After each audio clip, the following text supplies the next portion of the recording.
आणि मंचावरील सर्व संत यती विरक्त उपस्थित तमाम हिंदू बंधू आणि भगिनींनो, युवक आणि युवतींना मी या मंचावरून साष्टांग प्रणिपात करतो आणि फक्त पुढच्या 2 मिनिटात माझ्या विषयाला न्याय देऊन मी आदरपूर्वक या मंचाची रजा घेतो। सर्वप्रथम आत्मपरीक्षणाचा आणि चिंतनाचा विषय आहे की देश एका वेगळ्या उंचीवर वाटचाल करत असताना आमच्या सारख्या धर्माचार्यांना, साधू संतांना साधना सोडून मंचावर येऊन हिंदू संमेलन घ्यावं लागतं आणि हिंदूला जागृत करण्याची भाषा करावी लागते। हे आमचं सगळ्यात आधी या सनातन राष्ट्रात दुर्दैव आहे। हे मोठ्या मनानं नमूद करायला माझ्या मनात कुठलाही संकोच नाही। त्याचं कारण आहे की या देशात चालत आलेली सनातन चळवळ देव, देश, धर्म, संत, ग्रंथ, पंथ आणि परंपरा, अनादी काळातली सनातन सत्य हिंदू धर्माची संस्कृती, तिला जाणून बुजून निष्णाबूत करण्याचं काम या देशामध्ये नियोजनबद्ध मेकोलो शिक्षण पद्धती, इंग्रज राजवट आणि 70 वर्षाची भांडगुळ सत्ता या देशात होती। या सत्तेनं जाणून बुजून सनातन संपवण्याचं काम केलं। गुरुकुल पद्धती नष्ट केली। अनेक विषय ज्या विषयाला नियोजनबद्ध संपवण्याचं काम केलं। द्वेषानं आकाशानं मी बोलणार नाही, ते माझे संस्कार नाही, पण या देशात अनेक चळवळी आल्या, अनेक लाटा आल्या, पण हिंदू सनातन धर्माचा बाण सुद्धा बाका झाला नाही। ही पावर सनातन धर्मात आहे। आमच्याकडे त्याग आहे आणि तुमच्याकडे भोग आहे। आम्ही त्यागावर अधिष्ठित आमचं हिंदू राष्ट्र चालतं। म्हणून सज्जन हो, आपल्यावर फार मोठी जिम्मेदारी आहे। तेज, अग्नी, वायू, आकाश, जल धोक्यात आहे। एकीकडे आमच्या संस्कृतीची परतारणा होते आहे, एकीकडनं ही ख्रिश्चन मिशनरी वळवळ करते, एकीकडनं हे भाड खाऊ जिहादी आमच्याशी खाजवण्याचा प्रयास करतायत आणि एकीकडे राजसत्ते माजलेली आणि राजसत्तेला भोवती झालेली जी राजकारणी आहेत, या फक्त धर्माचं पांघरून घेतलेलं आहे। या भाडखाऊंना धर्माशी काही घेणं देणं नाही, हे दिसतंय।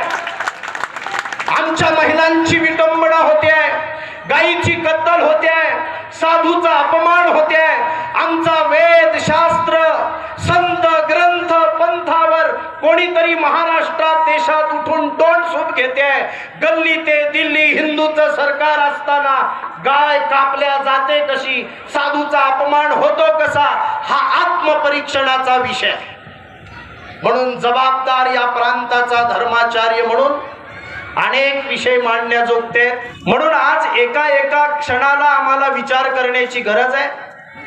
आम्ही देव, देश, धर्म, संत, ग्रंथ, पंथ आणि परंपरा जगतोय का?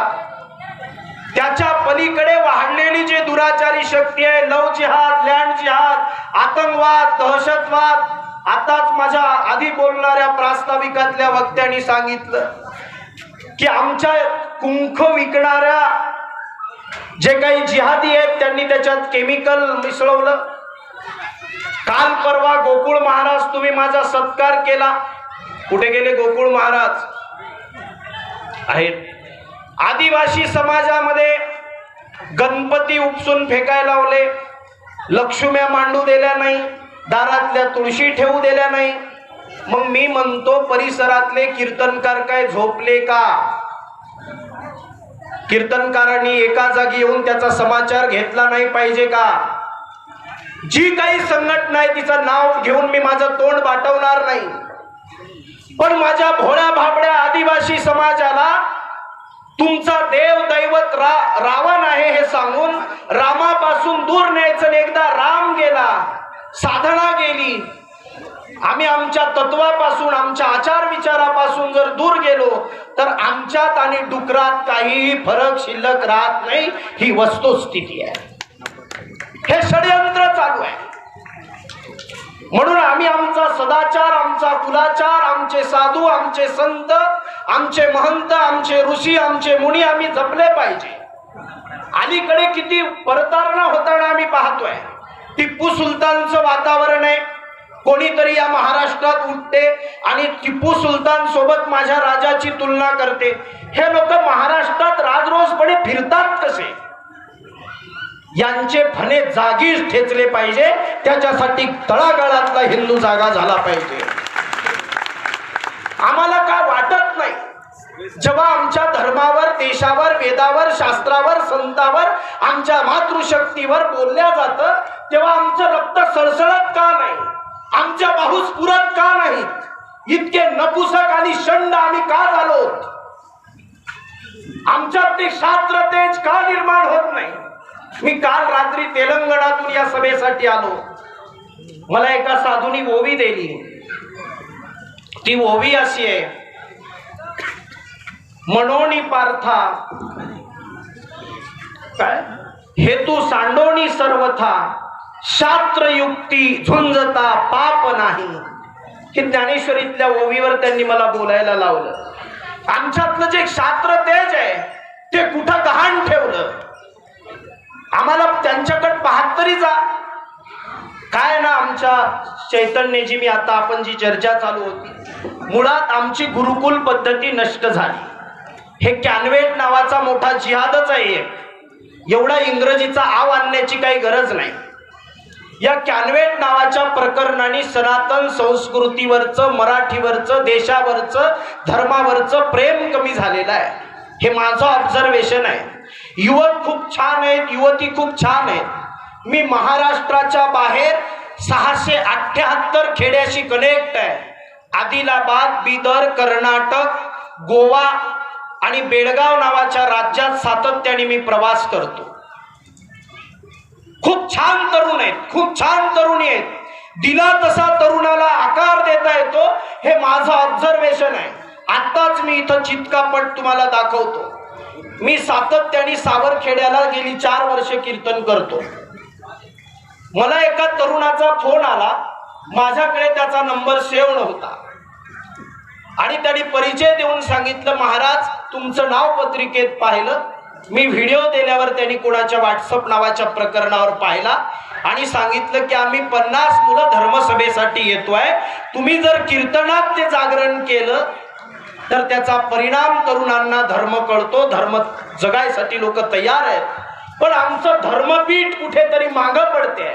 आमचे धर्माचार्य कुठेतरी स्वार्थासाठी, बायका जगवण्यासाठी, पैशासाठी अवहेलना धर्माची करताना आम्ही पाहतोय. म्हणून तरुणांनी जिवंत आणि जागा असलं पाहिजे. हे मिशा काढून, दाढ्या वाढून जे फिरतात का, त्यांच्यात काही दम नाही. ते आपल्या पावपाशांगात कुठंच नाहीत. त्यांची चिंता करण्याचं कारण नाही. पण आमच्यातले जेव्हा राम मंदिरावरचा भगवा ध्वज फडकवला तेव्हा मुळव्यात नसताना आळणी चटणी भरून घेणारे आमच्यातले हिंदूच होते. यांचा समाचार घेतला पाहिजे. तुम्हाला एवढं काय रे बाबा भगव्याबद्दल? याला जबाबदार आई आणि बाप नावाचं प्रकरण आहे. आताच मला कुणीतरी दाखवत होतं. हे एवढे माजलेत.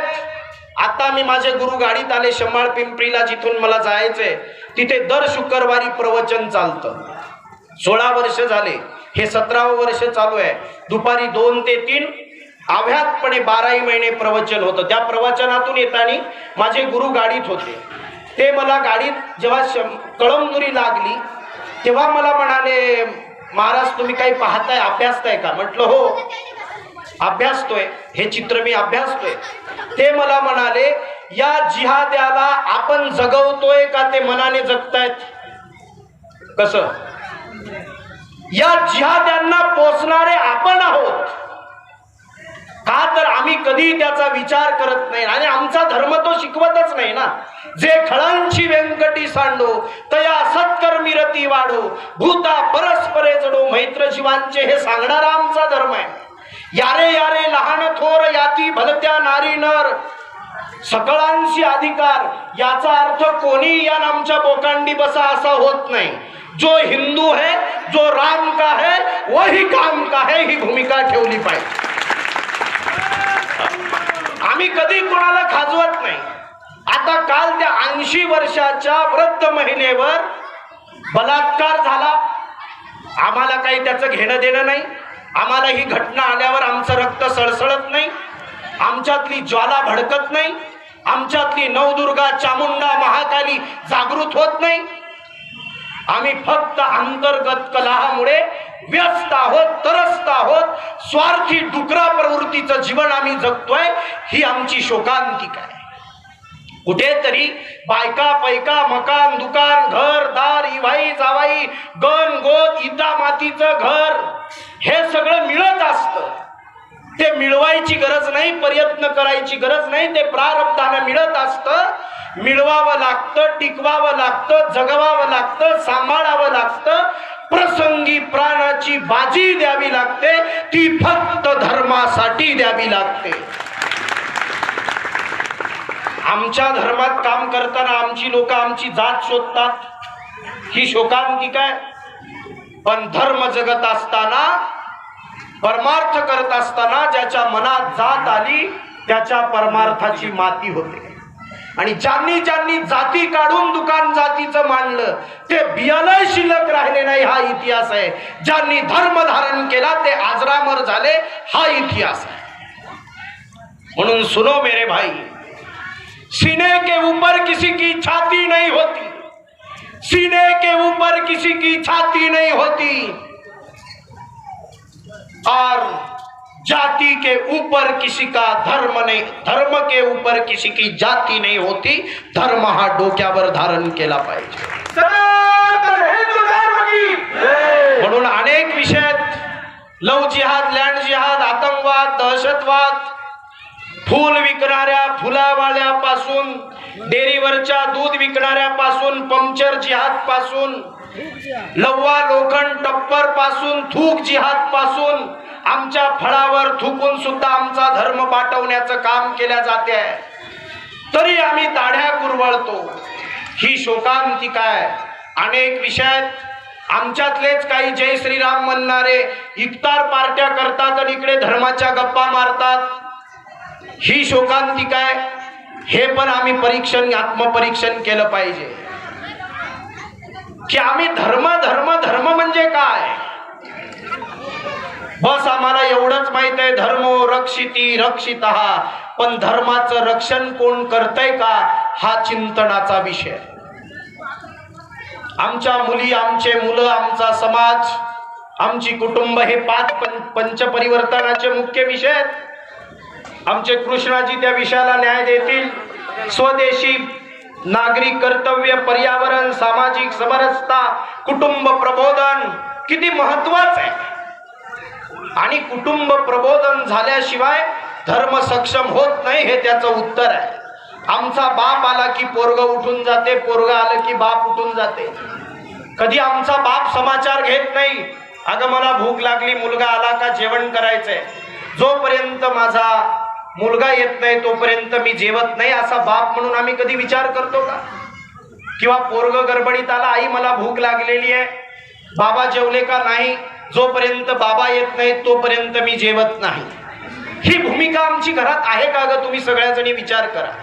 याला जिम्मेदार तुम्ही आहेत का नाही. माय म्हणून, बाप म्हणून तुम्ही काय भूमिका बजावली आहे, काय दायित्व आहे.